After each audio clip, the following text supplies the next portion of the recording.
All right, in this lesson here, what we're going to do is talk about selecting objects. It's, quite a simple task, actually, but there's several ways that we can go about doing it. Oh, absolutely. So let's start out by creating a couple of spheres, get the most complicated part of this lesson out of the way. All right, easy enough.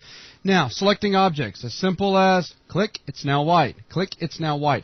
But what if we want to select multiple objects? Well, we can simply hold the Control key down, and you can see that you can add to your selection. Now, as you go about selecting objects at any time, if you need to find out how many objects you have selected, you can simply come down, look at the bottom, and see that we have 3 objects selected. Very cool. Now, very simple stuff. We did mention earlier in the UI lesson that if you were to click and marquee drag, of course, that's going to select, but the selection is really going to depend on how you've got this window crossing icon up here activated, whether if it's activated or deactivated. Right now, you can see that basically the object can be just anywhere in the marquee, or now it has to be completely enclosed in the marquee to be selected. Okay? That's a really cool feature, Important one to remember. Next thing is, while I mentioned it earlier, now it's time to actually take a look at it. We'll go ahead and go in here and change from a rectangular selection type over to a circular selection type, where it's just simply a click and drag, and you can see that I'm getting a circular marquee tool there. As a matter of fact, I'll go ahead and hit G up here in this particular viewport so we can see it a little bit better. So we'll just click, drag, and there you go. Go ahead and switch over. We got the fencing one. Fencing one's always so cool. It's just fun to be able to come in here, and as you can see, we just draw this out and go back to where we started, and all is good. So if we come down here, click and drag, and perhaps we want this one, like such. Very cool. Also like how the pointer changes its shape when you get over like where you already started. Exactly. It's pretty cool. And now if we go ahead and change this over to the last one, then we have the ability to come in here, and it's just a lasso. You can see how I can just draw this out. And that's very cool for selection types. So there's just different types that you have. Okay. Next thing I want to do is go ahead and take a look at the select by name. Okay, so we'll go ahead and come into select by name. As I said earlier in the UI section, that the H hotkey will do the same. And then from inside here, as a matter of fact, Zach, before going too much further into this, let's do the following. We'll come over here to create shapes. We'll go ahead and drag a few shapes out like such. And perhaps let's come over here to cameras, and we'll just put a quick target camera in, back over here to lights, and perhaps a quick target spotlight like such. Now we've created an incredibly awesome scene. Not. So now with this, we'll go ahead and hit H to come back into select by name. And from in here, we can simply say, all right, what do we want to select? We can simply click and drag like such. We can click, hold shift, come up and select, and it'll select everything between what you had first selected and the last thing that you selected on, of course with shift down.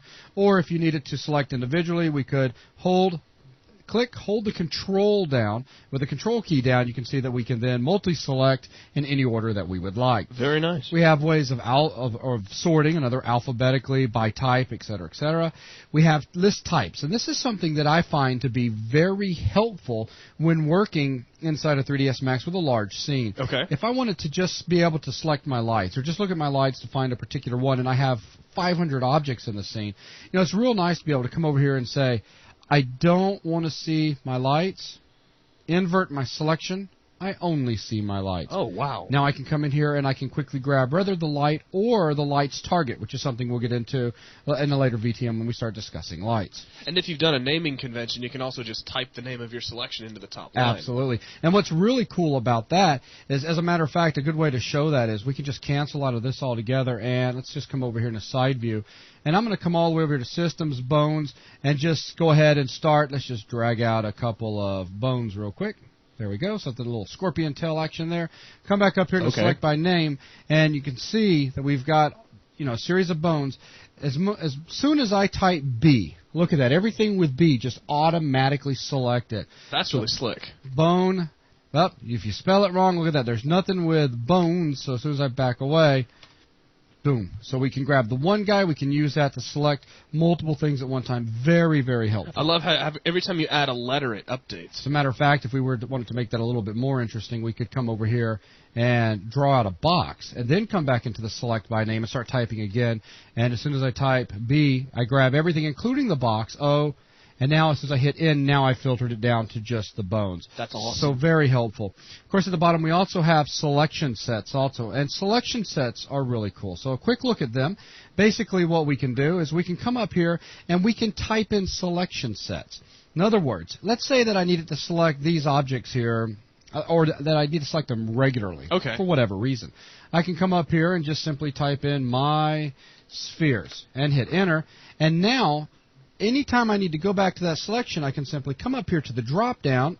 There's my spheres. Click, and you can see I now have selected my spheres. Very cool. And I can also come over here and I can edit my name selections as well by bringing up this dialog, where inside the dialog you'll see all of the different selection sets that you've made, and even if you expand them, you'll see the objects inside them. Okay, and then from here, once you come down and you start clicking on these things, you can go into removing, adding more objects. I mean, there's all sorts of neat things that you can do. Slick. And with that, that's just a quick look at working with selection sets. Let's go ahead and make 2 more real quick, perhaps.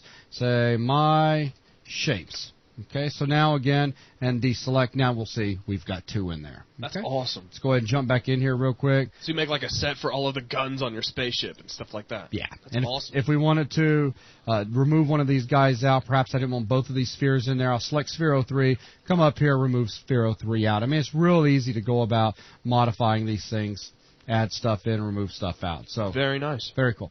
All right, so let's go ahead and close out of that and see anything else that we need to talk about in selections. Yeah, we'll go ahead, since we've got multiple object types on the screen, and look at these filters real quick. Okay. If I only want to be able to select geometry, I can simply click on geometry. So now I can select my geometry, but if I go to select my camera, I cannot. Or my camera's target, I still cannot. So if you draw a marquee around the whole scene, you'll only get geometry. You got it. Let's back out. Marquee, look at that. Oh, very nice. Well, what about my shapes? Are they geometry? Well, they're shapes. So now let's marquee select. I've got just my shapes. Okay?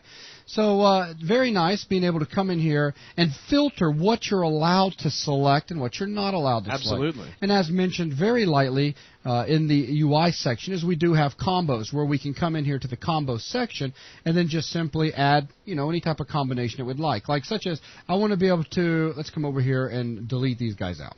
Okay, Let's say we want to select maybe geometry and shapes. You got it. And then I can just add. You can see it just gives me GS. Go ahead and click OK. And then with GS selected, now I can mark you over the whole thing. And now I've got my geometry and my shapes. That's too cool. It's very simple.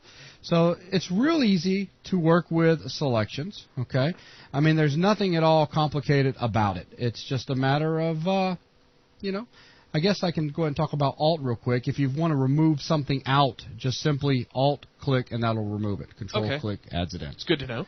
Okay, so that was quick working with selections, and with that, that's going to wrap up this lesson right here. Awesome. Awesome. Thanks, guys.